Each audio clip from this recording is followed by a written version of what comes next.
Hi, my name is Martin Westerkamp and I'm a researcher at TU Berlin. And today I'd like to introduce to you zkRelay, which is a mechanism for facilitating sidechains using zk-SNARK-based chain relays. Before deep diving into the topic, let's have a short recap on what chain relays are.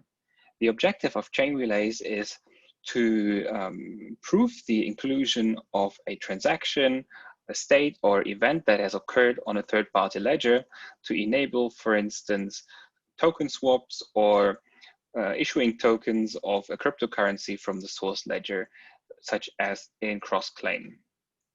To do so, chain relays use a mechanism that is very similar to that of light clients. So we reproduce a hash chain, and that hash chain is the chain of block headers.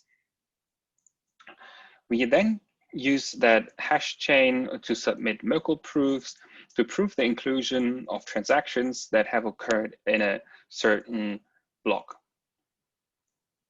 In case of chain relays, any user can submit block headers to a smart contract that maintains that hash chain and checks the validity of the submitted block headers. So it checks if the consensus rules are met, so if the correct previous block header is referenced, and if sufficient proof of work has been submitted, for instance. And while we don't have any intermediaries here that we have to trust, or we don't have to stake any cryptocurrency, there's also a drawback, which is that it doesn't scale well. So let's imagine you would like to prove that a certain transaction has occurred in block 100, but the latest block that has been submitted to the relay contract was block 50. So now you would have to submit 49 intermediary blocks that you're not really interested in. You only submit them to maintain the correct hash chain. And the relay contract has, in turn, to validate all those intermediary blocks and store them on the ledger, which bloats the ledger and creates a lot of overhead that is just not necessary. And this has led to a situation where one of the most prominent relay contracts, which is BTC Relay, is now has stalled for more than a year. And to catch up to a recent state, you would have to submit more than 1 million blocks, which is, of course, economically infeasible. So this is why we have come up with a solution that is based on ZK-SNARKs, where the validation of block headers happens off-chain in a dedicated program, and the correctness of the program execution is proven by a zero-knowledge proof. The smart contract, the relay contract, then doesn't validate the correctness of the block header anymore, but only of the zk-SNARK. Therefore, it is much more efficient, as we can, on the one hand side, outsource the validation of the block headers, but also we can batch many block headers together, and we don't have to store every single block header on the target ledger anymore. So it is more efficient, but it also comes with a drawback, which is that we have a trusted setup that is required, a one-time setup in the very beginning. But there have been many proposals recently to distribute that trusted setup to many nodes, and the trusted setup is secure as long as there is a single participant that is honest. So we can overcome this issue. So what does the actual workflow of zkRelay look like? Here we use the Socrates toolchain to come up with a off-chain program that validates the correctness of submitted block headers. So our client first retrieves block headers from the source ledger and then validates them in the off-chain program that has been implemented using the Socrates framework. After computing the validation, Socrates creates a proof that the execution has been correct.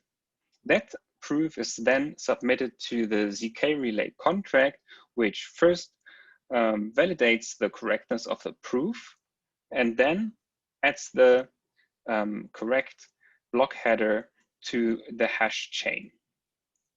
It also handles forks, for example, if they happen, and we can always say that there is a longer chain and submit a fork, and the zkRelay contract will then verify that the chain is indeed longer and handle those forks.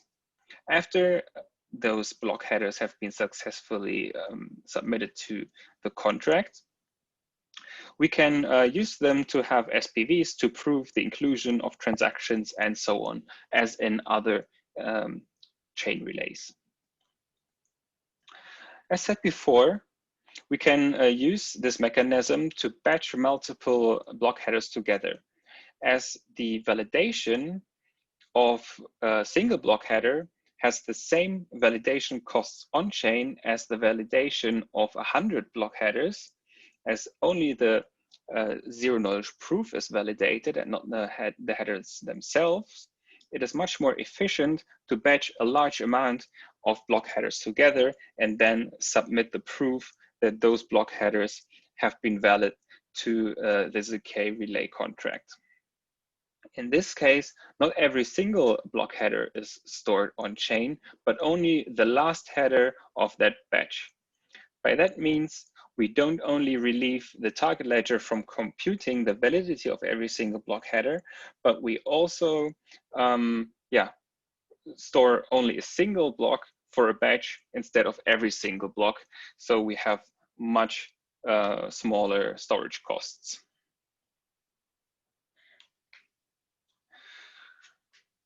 So now you may ask yourself, if we can submit batches of blocks, at a later time, I may want to submit a block that has been in the middle of a batch, right?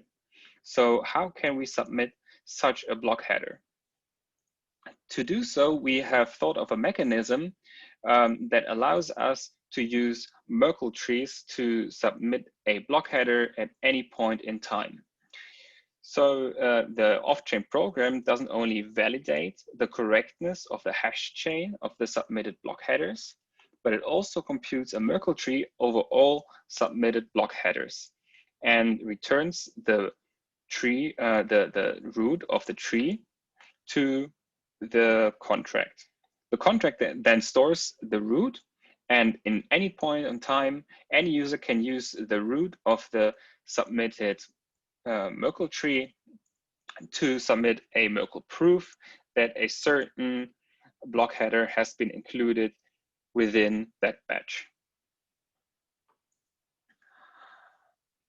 Furthermore, in case we are having very large batch sizes, we don't want to wait long to add a recent block, right? So imagine the most recent block is block 100, and we have a batch size of 50.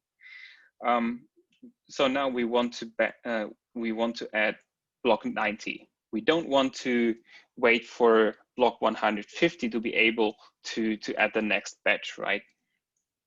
So this is why we have variable batch sizes, so we can also submit very recent block headers. Furthermore, the computation of ZK-SNARKs is quite intensive in terms of RAM requirements. So in case we are having a computer that is, that has limited RAM resources, we can also just use a smaller batch size. This is done in either a single smart contract or a dedicated smart contract for each batch size.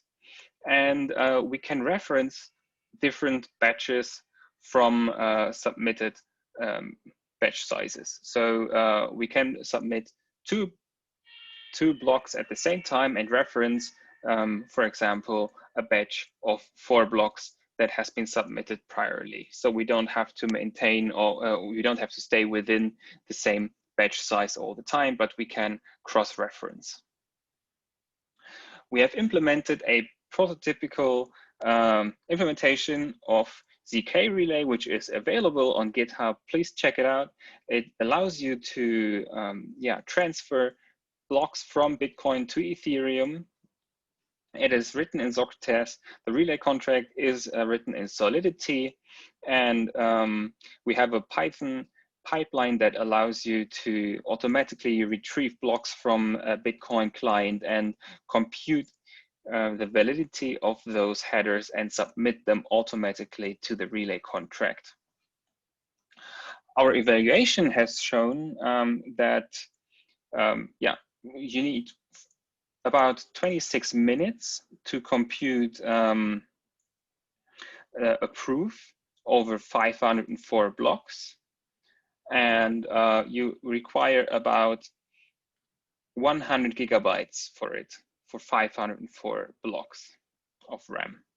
So while this is quite a lot, you can also reduce the batch size in case you have limited resources. So for a batch size of 63, for instance, you only need 10 gigabytes, which is quite feasible for most consumer hardware as well. So in conclusion, we can say we have come up with a solution that is cryptographically secure, that doesn't require any trusted intermediaries for cross blockchain communication. It allows variable batch sizes.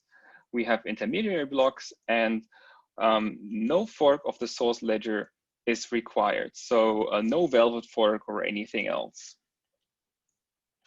And I want to underline here that the gas costs are very little. So in comparison to BTC Relay, for a batch size of 504 blocks, our solution is 187 times cheaper gas-wise. This is because the gas costs are constant for any batch size, and with stronger hardware, we could even further reduce the costs here. The computation time and the memory requirements scale linearly to the batch size, so we can flexibly choose depending on the hardware that is available. So please check out our project on GitHub. I'm happy about questions, and yeah, thank you very much for your attention.